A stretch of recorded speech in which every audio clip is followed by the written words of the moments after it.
you all so much, and I'm so glad the slides are working. And I'm a fast talker, a slow talker, and a long talker. So this is my first official ever telling my story. So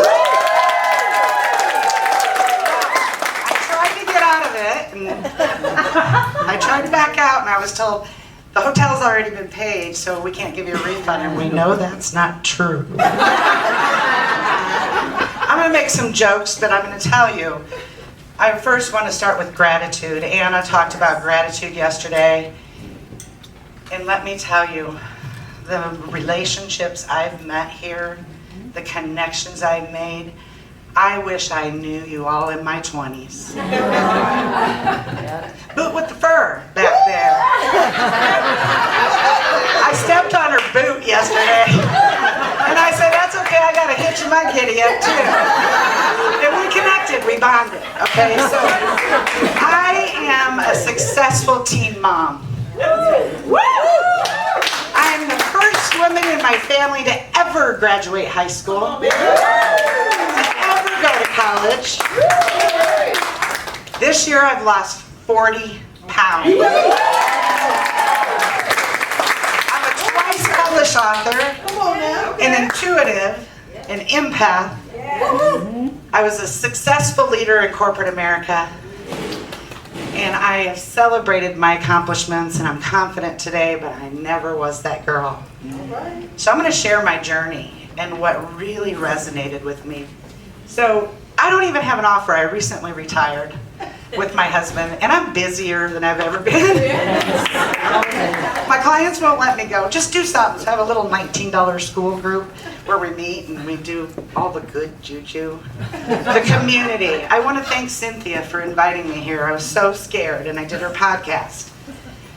And she said, you need to come tell your story. And I was like, Cynthia, I've never spoken, but I really want to be a transformational speaker now that I'm retired. And travel like Vicki and Chris over there. It's Chris, right? Yes. I want to thank the people that are in this room supporting us. Husbands, spouses, and I have my best, one of my dearest friends, Sheila, who's a trauma therapist, who have just meeting her, we have healed each other.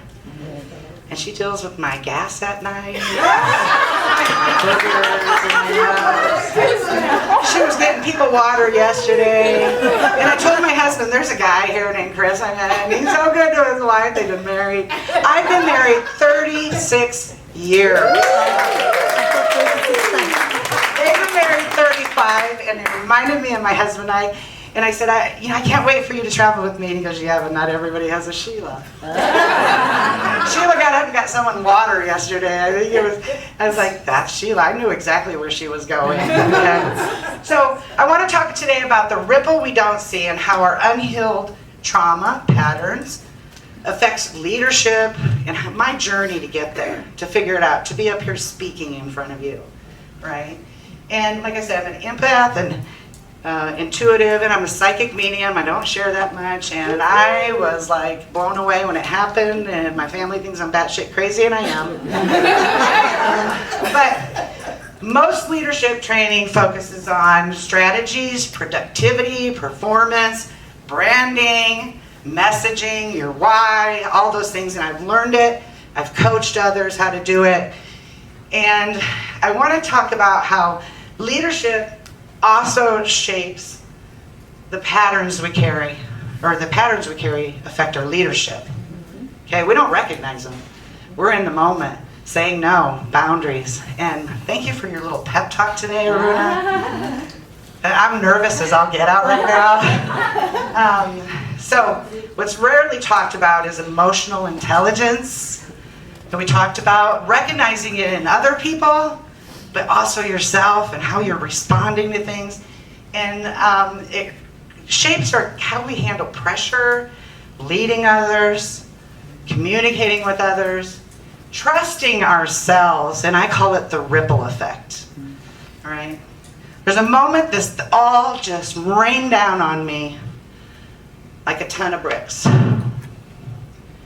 I've been coached, I've been leadership, I've all these things, and I didn't even realize it, and this has become my why. It all played together. and all of you in the room have hinted on it.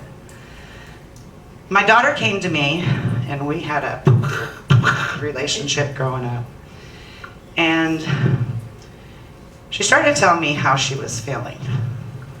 I started crying and telling her, I thought I did a good job, and my mom, when I was your age, she said, Mom, I'm going to stop you.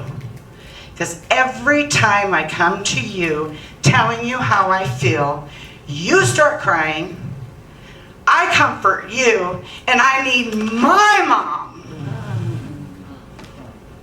My first thought was, where'd she get her? I would never talk to my mom that way. But then I was like, ouch. Holy crap. And I said, what do you mean? She said, I don't share things with you because I hurt you. You talk about your mom, the pain. And I was like, oh my gosh. It's like that mirror effect. How many of you pluck all your chin hairs? And then you're somewhere and you're like, what the hell is this long? Like, how did I miss that? It's just like that, right? So every reaction, every habit, every generational pattern rained down on me like, holy crap, she was right.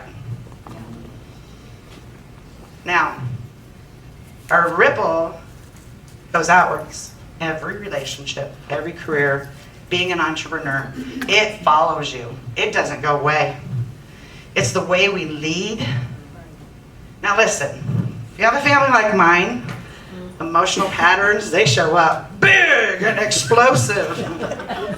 I was the one in my family that was quiet. Really? Thank you. I would have never done this. I don't need a microphone, do I? My mom was a tough mom of 6 kids. We were on welfare. No daddies. She was married 5 times. When I got married, I was going to run away, and she goes, you're going to break his heart. Besides, you can get a divorce later. She talked me back into the church. All right. I quickly learned the role in my family. I cried a lot. I was the sensitive one. My mom wrote memories of us kids, and in a cookie jar she put these notes, and when she died I found mine that said, I remember how sensitive Tracy was because every time I yelled at the other kids, she's the only one that would cry. I learned to people please. I learned to let them have an opinion about how I felt, but I wasn't allowed an opinion in what they were going through. I was becoming an empath. I could feel every emotion, and I cared deeply, like Janet was talking about. And Dr. Connie was talking about how her son learned from her. I learned from my mother. Act tough, be tough. Suck it up. Right? And then when I got pregnant, she was like, I told you, and you got to get out of the house. I finished my high school year, pregnant, fought the teachers to stay in. I was a straight A student, captain my volleyball team, but even my straight A's weren't good enough. So what did I do? I brought it into adulthood. And the ripple pattern follows us. We don't communicate, we don't set boundaries, we don't say no, we don't think we're worth it. We'll work harder, stronger, be the yes woman, trying to make everybody see that I can do this, I'll take on more. We've all been talking about this so much, right? This is what I heard. I worked for kids and families, okay? In a company that is very well known, but it was a nonprofit religious organization. And with my intuitive gifts, that didn't go very well. They accused me of witchcraft. I'm like, God did that, not me. Okay, so I heard you're too sensitive. You take things personally. You need a thicker skin. And I did what every other sensitive person does. I went in the bathroom and cried. I washed my face and came out and acted like I was okay. And I took on more, and if I do more, work harder, I would train the people. I was often called on my intuitiveness because I was very insightful about kids and families. But I didn't get the promotions. I didn't get them. Emotional leaders hear you're too sensitive. Direct leaders say, here, you can be too blunt. Right? And quiet leaders say you need to speak, that you're being told you need to speak up more. Right? And we all have heard a version of these. But great leaders, it's not about one personality type. It's about emotional awareness. Not just for you. Bruce was talking on that. What about the person you're talking to? Be aware of it.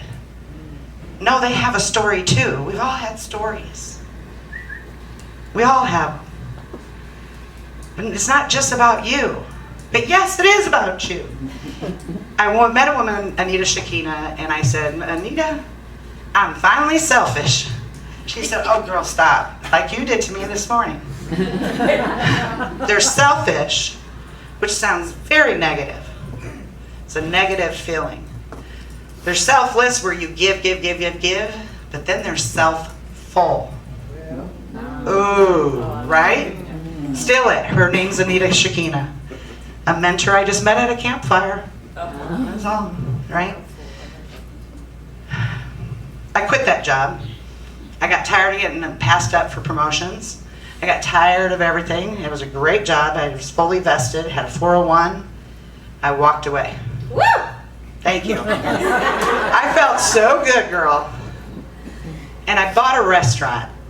Bad idea. Existing restaurant that some friends owned, and I got into it, and I invested this money. I borrowed it from my brother, who I was shocked to have the money and never told me he had much money. Because the bank wouldn't give it to me. He said, I'll give it to you. Okay. And I had prayed for it, a door to open. 2 years into that, I had drained my entire savings. Put our family in financial stress because it was bankrupt. I'd given up a career I loved, and I wish they had recognized my hard work. And then I got pissed at God. Why have you abandoned me? Why aren't you there for me? I have worked so hard. I've done everything. Everything. Let's fight. I don't believe in you anymore. I'm done. I don't even want to wake up tomorrow. Don't wake me up tomorrow. Next day I went in a rolling car accident. 300 feet into a cornfield. This is our truck. I was on the passenger side when I came to, and when my husband and I were fighting, I made him put on a seatbelt. He's a police sergeant. Put on your seatbelt, Mr. Officer. He put it on. We went rolling. When I came to, he was out of the truck, but I was not. My leg was pinned underneath the truck. They didn't know where my leg was. Missed boots with the fur. That's why I have a hitch in my video. I broke my femur, my wrist, my collarbone, tore my spleen, died, said goodbye to my husband, and I went to heaven. Now my story is in this book, Pray Don't Panic. I'm an anthology book. My other one's about the chakras and how I released all this. I don't have them here, but you can go to my website. I had a choice. God's standing there, and he said, my mom's behind him. We just had a relationship starting, talking about these emotional patterns and where she got it from. I could see my husband.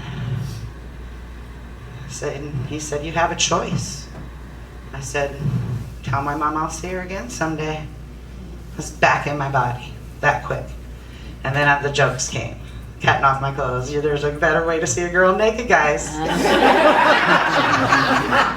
Where's my husband? As long as he's not driving, let's go. Right. Here's how unhealed patterns show up. Entrepreneurs, we avoid our visibility, we undercharge, we overwork, all those things. We avoid difficult conversation, we seek approval, we micromanage, and we hold back when we are in leadership. All those things. Bruce is like, yes, we do. I loved my job with kids and families. I was very good at it. But I was hiding my dysfunction behind it. My brother came to me and said, you are one of the strongest, most resilient, powerful women I know, and if you just leave all of that alone and recognize what you are and see yourself the way I see you, you would stop fighting those battles you've already conquered. Which is why I started with my success. And this story, I could talk all day long, but we underlaid, we hesitate, we doubt, we hold back. I am the most confident in my own skin that I've ever been in my entire life. After the car accident, I doubled my investment and sold that business. I did what it took to make money, show it on the books, and get the hell out. And I invested in coaching, where I'm talking about healing, helping empaths. Then I helped them build businesses. I invested in coaches. I always invested in myself. Now I help entrepreneurs do all the back end. I love being an executive assistant. I'm a techie nut, right? I don't even have an offer anymore. What do you need? I'll help you. And it's not people pleasing. It's for me. I'm traveling with my husband. He just retired. I made him retire a year early. I said, what's that extra 100 grand you're going to make in a year? Not worth it. Right? I want to do an exercise real quick. I know I got a few minutes. Close your eyes. I want you to think about a moment where you had an emotional reaction. Maybe when you went to check in.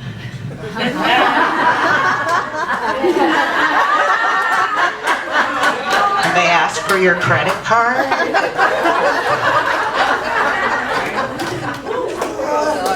I had to incorporate it, Cynthia. I'm sorry. And now think of the moment where this morning you woke up and it was back in your checking account.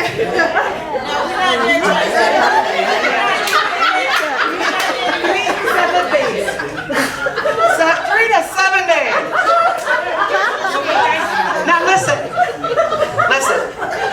You couldn't relate to that because it didn't happen. But you sure can relate to the emotion. Me, I was ready to pull out my credit card and pay for everybody's room in line. I was feeling bad. I wanted to take control. Take control of this situation, Tracy. Someone needs to step up and say, so I did. Are you talking about the WEL conference? I already paid. Yeah, but we need your credit card. What kind of shit is this?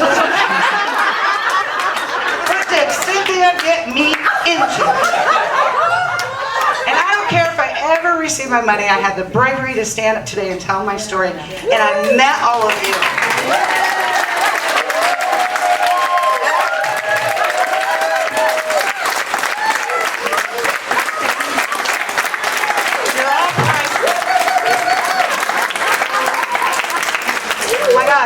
I now teach healing, aligning, and flourishing. I used to. You have to be aware of those emotions that you have, but they're invisible, right? Then you can align and stop leading from urgency, right? Start leading from purpose. We've talked about it. Stop trying to prove your worth. Know your worth. Know it, feel it, be it, embody it. Aruna came up to me and she goes, girl, you got this. We just met today. Her words were so impactful to me. Imagine if you take this out of this room. Right? Then you can flourish.